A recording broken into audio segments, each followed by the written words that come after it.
In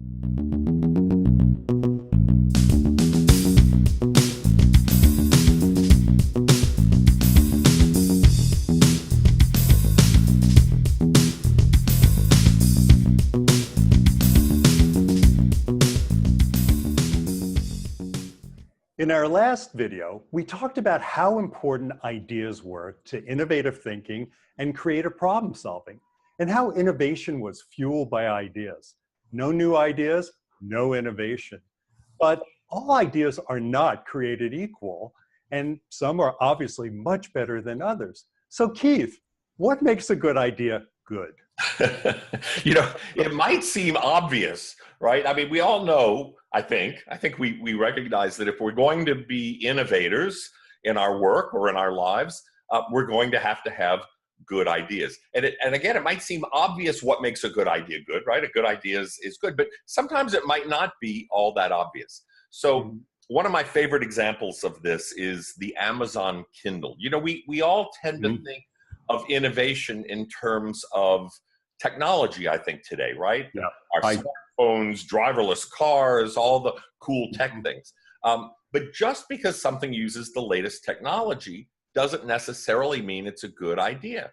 So the Kindle, when it was introduced back in 2007, I think most of us would agree that that was a good idea. I mean, the Kindle is part of what catapulted Amazon to become a market leader. It's the #1 digital book reader in the marketplace.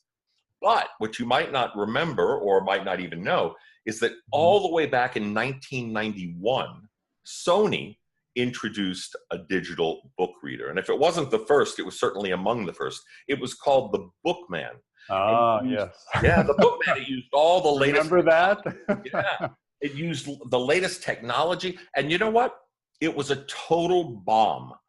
It was an utter failure. Nobody wanted it. It was very expensive. There wasn't a whole lot of content available. And so the marketplace just rejected it. So what was a great idea in 2007, not so good 16 years earlier in 91.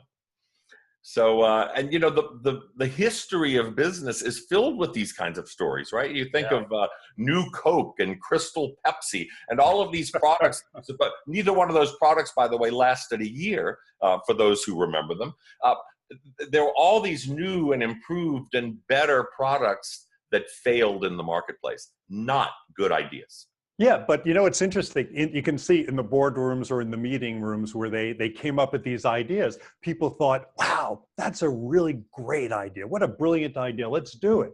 And they went off and spent all the time and money and effort to execute it. And of course, the market just rejected those. Right. So based on that, so what are the qualities of a good idea? That's a great question. Well, first of all, every specific problem or challenge, obviously, is going to require specific things for the ideas to solve it. But I think there are some things in general that ideas have to have in order to be good. So the first one, in our very first video, we talked about our definition of innovation. And we said that for something to be innovative, it has to be new or different. And I think that's true of the underlying idea. If an idea isn't new or different from what currently exists or what is in place now, then it's really not much of an idea. Yeah, right. It just becomes another version of something that already exists. So it's not very exciting, right? And I would add to that, it's got to be achievable, right? Like when you think about flying cars and time machines, they sound really, really cool. But as of right now, as we're filming this, it's not too practical. You really can't rely on a 24th century technology to implement something you want to get to market right now. So a good idea has to be something that you can actually bring to life today using the available technologies that are available to us today.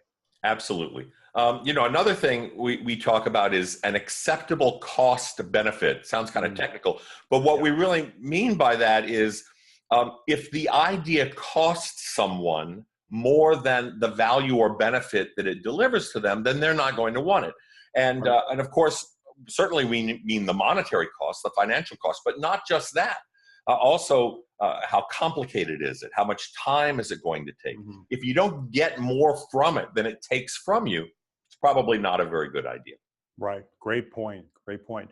And finally, I think it has to deliver greater value and benefit, right? It's got to make something better. It's got to make something faster, easier to use, more efficient. There's got to be a real intrinsic value to the user or the end customer. And it's also got to be something that people actually want or need, right? If nobody really wants it or needs it, it's probably not a very good idea, as we've discussed. Actually, remember the bookman, right? That's yeah. So the next time you and your team sit down to start generating ideas to try and tackle a challenge or solve a problem or capitalize on an opportunity, make sure that some of your ideas are good ideas, the kind that you can actually carry forward. Right, and it's a good thing is to create some criteria for which to measure the merits of ideas as you're judging them. Yep. And so, Keith, it sounds like coming up with all of these ideas takes a lot of creativity. Ooh, creativity, yeah. Creativity, and it does, right? So next time we're going to discuss the relationship between innovation and creativity, and it's one of our most popular topics. And until then, remember to think more innovatively. Do you have questions about how you and your team can think more innovatively? Email them to us at partners@smartstorming.com or contact us through our website at smartstorming.com.